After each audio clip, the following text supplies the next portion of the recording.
presentación la va a realizar la doctora Mónica Cáceres del programa de Biología Celular y Molecular del Instituto de Ciencias Biomédicas de la Facultad de Medicina de la Universidad de Chile. Ella va a hablar de reparación tisular durante el envejecimiento, el paso de la edad reflejado en tus factores sanguíneos. Mónica, ¿está por ahí? Sí, pues. Ya. Hola, buenas tardes a todos. Hola. Sí, yo de profesión soy ingeniero en biotecnología. Entonces, mi laboratorio formalmente se enfoca en la biología celular durante el envejecimiento. Entonces, les voy a contar un resumen de varias historias que hemos estado haciendo en el laboratorio, pero siempre están asociadas a la biología celular. ¿Por qué? Porque, bueno, nos hemos dado cuenta que durante los últimos años ha cambiado la expectativa de vida. Y el problema que ha traído eso, que ha cambiado el perfil de las enfermedades. Por ejemplo, antiguamente uno podría morir de una infección, cosa que ahora prácticamente se disminuyó a niveles muy bajos. Entonces esto lo que ha traído consecuencias es que han ido apareciendo más enfermedades que la verdad es que no sabemos por qué. Nosotros nos enfocamos principalmente en la reparación. La reparación en la mayoría de los tejidos se ve afectada durante el envejecimiento. A modo de ejemplo, acá por ejemplo tenemos unos paladares, esto está hecho con ratones, que tienen una herida. Tenemos ratones jóvenes, equivalente a 2 meses, y ratones envejecidos de 18 meses. Y si ustedes se fijan, se puede observar que aquí cerca de los molares, en el caso de los ratones jóvenes, la herida cierra por completo. No así en los paladares de los animales más viejos. Me gusta mucho el modelo de la encía, porque en general la encía repara súper bien, es un modelo exitoso de reparación. Por ejemplo, a nosotros nos ha pasado que nos sacaron las muelas del juicio, nos mordemos y las heridas cierran súper rápido. Y a su vez no se forman cicatrices. Pero esta capacidad se va perdiendo con la edad. Entonces nosotros estamos enfocados en estudiar por qué un modelo que es tan exitoso durante la juventud va decayendo con el tiempo. Cuando nosotros miramos histológicamente esta herida, observamos en la parte superior los ratones jóvenes, la herida cierra por completo. Nosotros vemos un cierre epitelial, vemos una mayor síntesis de colágeno que se ve en este color calipso. En cambio, cuando tenemos los ratones viejos, no hay un cierre. Prácticamente lo que hay son bacterias. No observamos esta migración, todas estas respuestas celulares no ocurren en esto. Entonces ahí, nosotros el primer trabajo que hicimos, estudiamos fibroblastos jóvenes y viejos. Jóvenes de entre hasta 25 años y viejos de mayores de 50 años. Y claro, el fibroblasto como tal es distinto. Oye, disculpa, no puedo dejar de hacer una observación, Mónica. Viejos sobre 50 años, por favor. Sí. Sí, ya asumámoslo, Iván, hay que asumirlo nomás, vamos. Sí, pero 50, po. Bueno, ahora va a ser peor, porque esto es lo que nosotros vimos con las células como tal, pero la parte primera que nosotros estudiamos es porque normalmente cuando uno empieza a envejecer, empiezan a fallar varios órganos al mismo tiempo. No solamente lo que uno estudia, sino que normalmente una persona envejecida, tiene problemas de catarata, tiene problemas de fibrosis, tiene problemas de úlcera. Y hay todo un círculo que acompaña el envejecimiento. No es solamente una cosa que falla, hay demencia. Entonces, claro, nosotros nos centramos inicialmente en el tejido de lo que era encía. Entonces, cuando nosotros la visualizábamos que una encía que estaba más vieja tenía menos células, tenía menos matriz, era más delgada. Entonces, claro, desde ese punto de vista era súper práctico poder dilucidar por qué estaban estos problemas de reparación, porque el tejido de por sí es distinto. Nosotros ya empezamos a observar a esta mediana edad que ya hay menos células, hay espacios entre las matrices de colágeno, la densidad, el entrecruzamiento no es el mismo. Entonces, ya teníamos un problema desde el punto de vista del tejido. Y cuando nosotros estudiábamos esto in vitro, teníamos estos fibroblastos jóvenes, hasta los 25 años, mediana edad, que era 30 años. En la próxima diapositiva vamos a definir esto de la edad. Y envejecidos sobre 50. y nosotros ya empezábamos a ver marcadores asociados al envejecimiento, que de hecho se veían a estas edades tempranas, que era la mediana edad. Lo mismo nos pasaba con los tejidos, que si nosotros decíamos 44 años, ¿cómo clasificábamos eso? Entonces teníamos esta clasificación que hicimos de los tejidos en base a lo que nosotros observamos con muestras de sangre. ¿Por qué empezamos a analizar muestras de sangre? Porque como yo lo que les contaba, normalmente cuando uno ya llega a envejecimiento como tal, fallan varios órganos a la vez. Entonces, para poder explicar cómo distintos órganos fallan. Y lo que lo unía era la circulación. Entonces ahí nosotros empezamos, quizás lo que trae moléculas asociadas al envejecimiento es la sangre.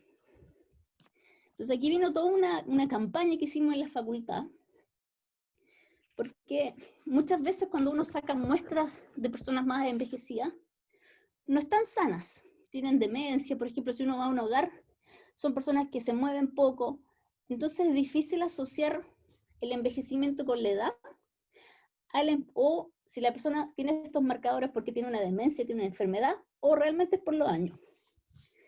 Entonces lo que hicimos fue, la Facultad de Medicina, voluntarios, ¿sabes? Sacamos como 150 muestras de sangre, de mechones, jóvenes, hasta 22 años. Después teníamos una transición entre los estudiantes de doctorado, los becados, que están bordeando los 30 años. Ahí ya teníamos profe, y los mayores de 50 años eran en general todos profesores, cirujanos, porque fuimos al J. Y al final teníamos prácticamente de los 18 años hasta los 65.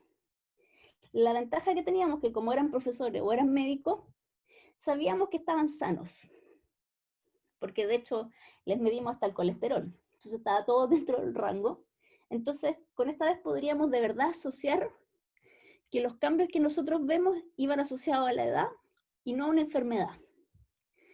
Entonces claro, nuestro primer impacto fue cómo los clasificábamos, porque claro, teníamos muchas muestras, y cuando uno lo ve desde el punto de vista, por ejemplo, psicológico, uno es joven hasta los 40 años, pero nosotros empezábamos a ver que nuestras muestras sobre los 22 años nos daban los mismos resultados que, por ejemplo, entre 18 y 22 años. Había un rango entre los 22 y los 30 años que, dependiendo de su calidad de vida, desde que cuántas veces jugaba fútbol, cosa de cómo comía, se comportaban más como viejos que como jóvenes. Entonces nosotros hicimos un primer ensayo en donde tomamos fibroblastos jóvenes, cultivos primarios, y los incubamos con sueros provenientes de nuestros donantes de toda la facultad. Cuando nosotros ocupábamos sueros de jóvenes, solamente hombres, estas muestras son todas de hombres, nunca saqué muestras de mujeres, entre 18 y 22 años, nosotros veíamos un incremento en la proliferación. Eran súper buenos esos sueros.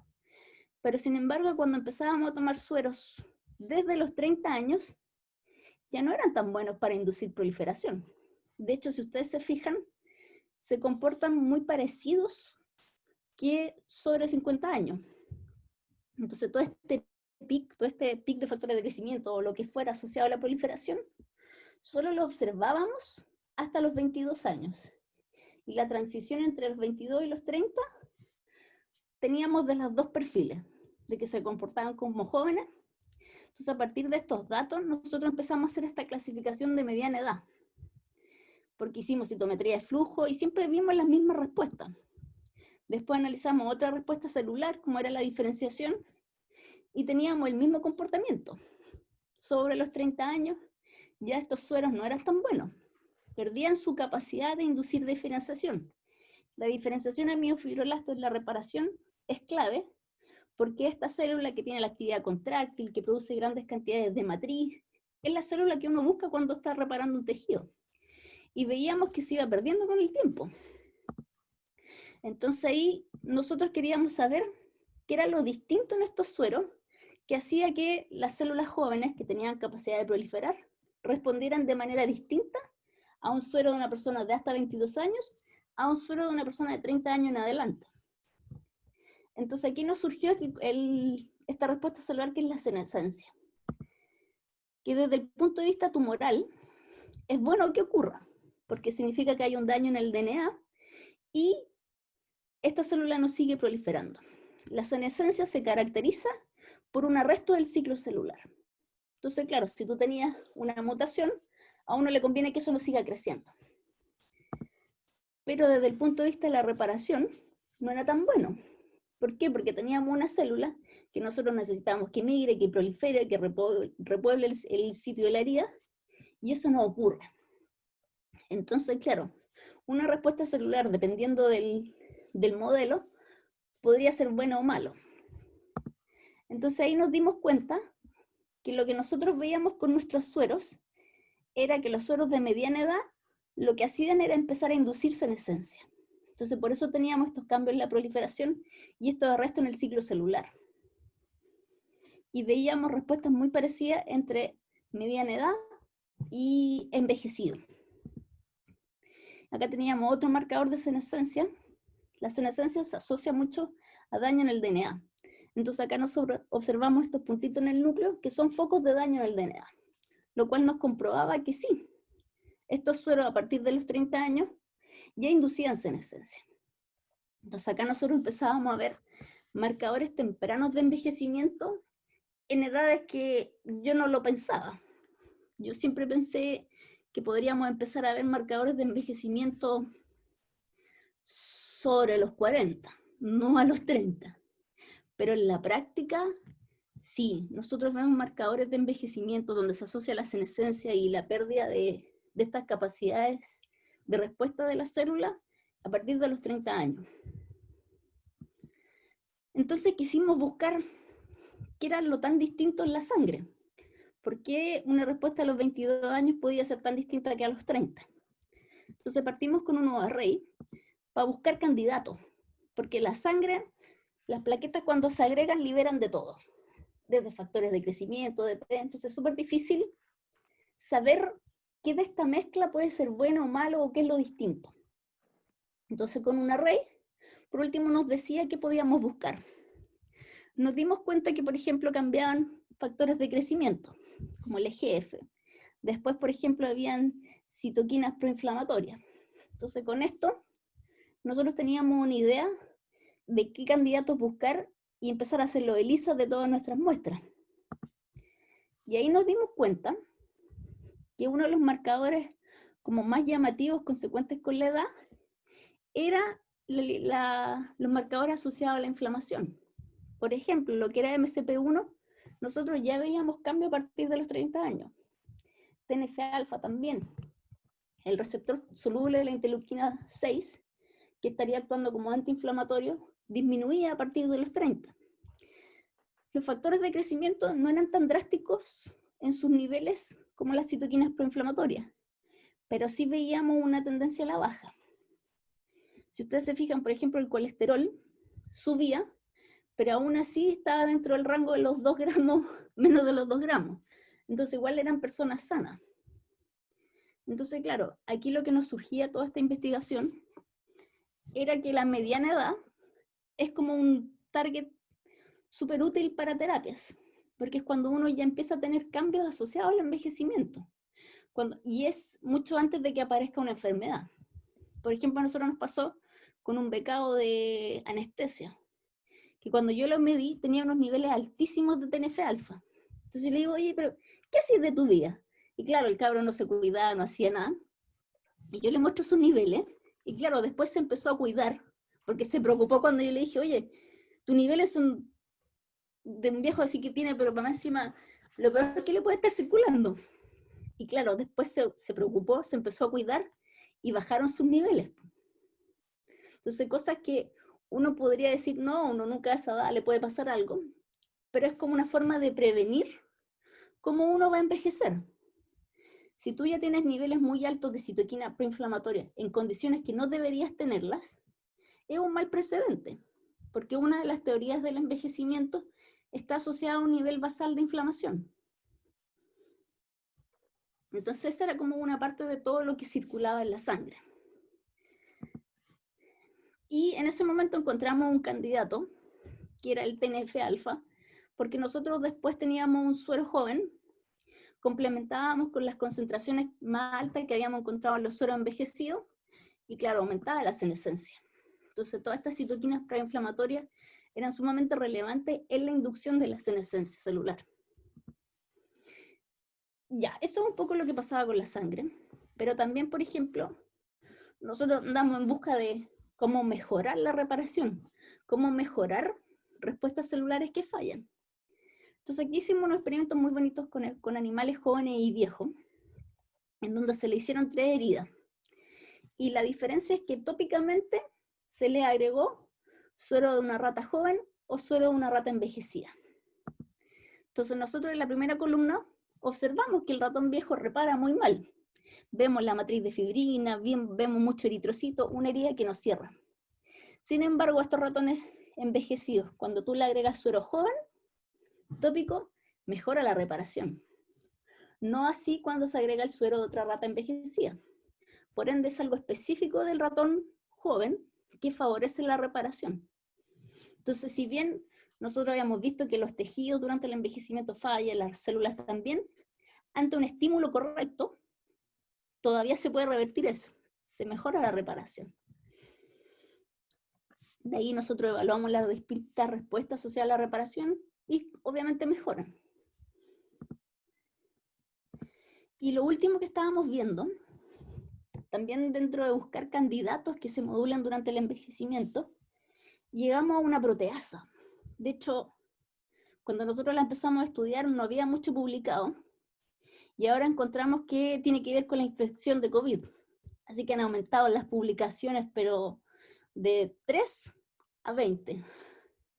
Y nosotros lo que hemos visto es que es una proteasa que se empieza a sobreexpresar durante el envejecimiento.